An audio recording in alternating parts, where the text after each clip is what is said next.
Hola amigos, miren, aquí tengo un aguacate y vamos a sacar aceite de aguacate. Vengan, acompáñenme.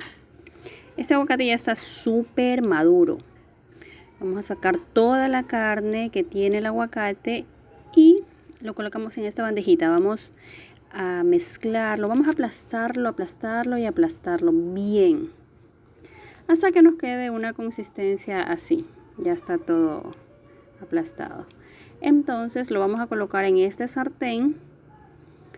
Lo vamos a ir mezclando constantemente por 15 minutos.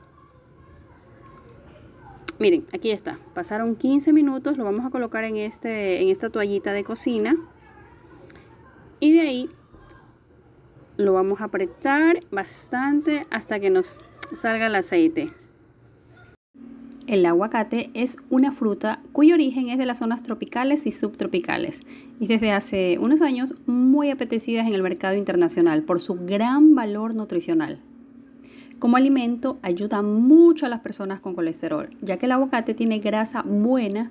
Sin embargo, es muy usado el aguacate también en la parte cosmética, ya que se usa como mascarillas faciales e incluso se obtiene este aceite de aguacate.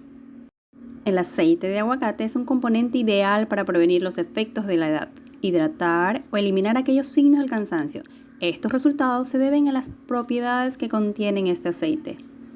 Si te gustó el video, apóyame compartiéndolo y dándole me gusta y comentando si ya conocías este aceite.